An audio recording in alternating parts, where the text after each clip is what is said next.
जय माँ काली। हम सभी पर माँ की कृपा हमेशा बनी रहे। एक साथ कई मंत्रों का जाप करने से हमारे जीवन पर क्या प्रभाव पड़ेगा। कई लोग होते हैं जो एक साथ कई मंत्र उठाते हैं। उन्हें लगता है कि ढेर सारे मंत्रों का जाप करेंगे तो ढेर सारी सिद्धियां मिल जाएंगी, जल्दी सिद्धियां मिल जाएंगी, इसलिए वो एक साथ कई मंत्रों का जाप करना शुरू करते हैं। देखिए, साधना अलग होता है और मंत्र जाप अलग होता है। अगर आप साधना करते हैं तो साधना 21-41 ऐसे महीने दिन की या फिर जैसे भी आपकी क्षमता हो उस तरीके से आप एक समय, दिन, वार ये सब को निश्चित करके आप साधना शुरू करते हैं।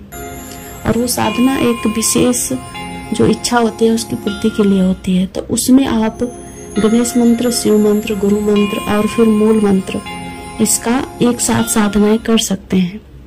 लेकिन आप दिन भर अलग अलग मंत्र जाप बिना साधना के ऐसा नहीं कर सकते। ऐसा करने से आपका जीवन अस्त व्यस्त हो जाएगा। दोनों बातों को समझिएगा।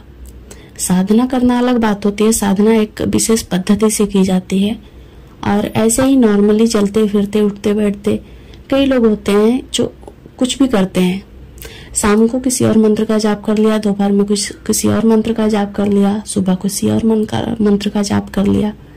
इस तरीके से वो अपने जीवन को ही बर्बाद करने में लगे रहते हैं। एक साथ ढेर सारे मंत्रों का जाप करने से हमें कुछ नहीं मिलेगा। होता है ना, दो नाव पे सवारी करने से इंसान डूबता ही है। उसी तरीके से मंत्र होते हैं। मंत्र, हर मंत्र जो होता है एक शक्ति लिए हुए होता है। उसकी एक विशेष ऊर्जा होती है, खासतौर से बीज मंत्र। अगर आप बीज मंत्र जाप करते हो, कोई भी बीज मंत्र किसी भी देवी देवता का, तो उसके साथ आप किसी और मंत्र का जाप नहीं कर सकते। दोनों ऊर्जाओं में टकराव होगा। आपका जीवन, आपका मानसिक संतुलन, सब कुछ अस्त व्यस्त हो जाएगा।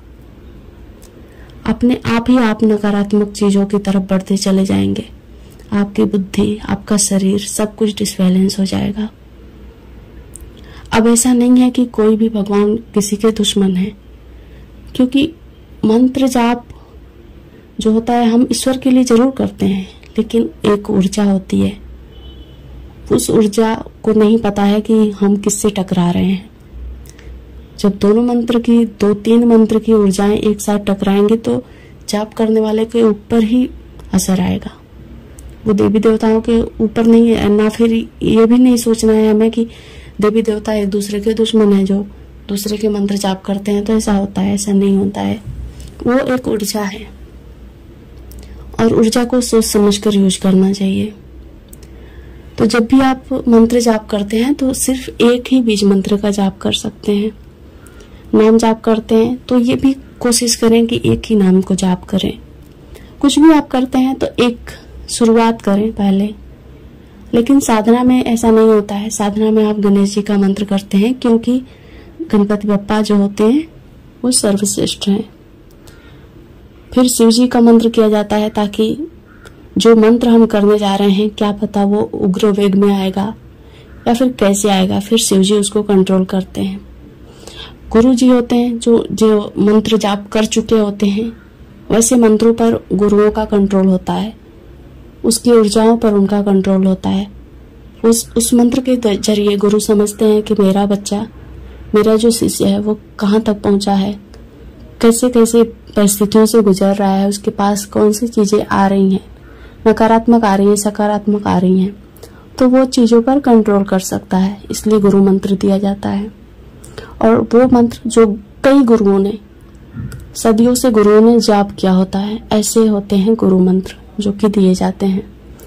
तो इस तरीके से ये 3 मंत्र होते हैं। तो नॉर्मली साधना में आप एक साथ इसका इस्तेमाल कर सकते हो, लेकिन ऐसे नहीं कि नॉर्मल लाइफ में साधना नहीं उठाना है, बस हम मंत्र जाप करना है। सुबह शाम कोई भी मंत्र जाप करते रहेंगे और हमारा काम बनते रहेगा। नहीं, ऐसा नहीं होता है। आप नकारात्मक चीजों को अपनी ओर खींचने लगोगे। आप देखोगे कि आपको बुरे बुरे सपनों का दौर चालू हो गया।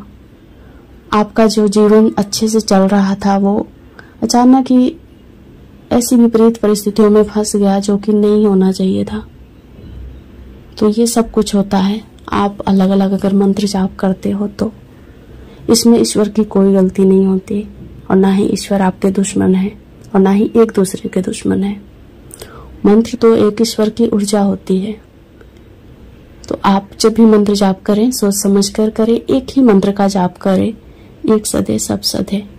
इस मन के भाव से अगर मंत्र का जाप करते हैं तो कोई भी मंत्र आपको उस परम पिता परमेश्वर तक जरूर पहुंचाएगा। जय मां काली।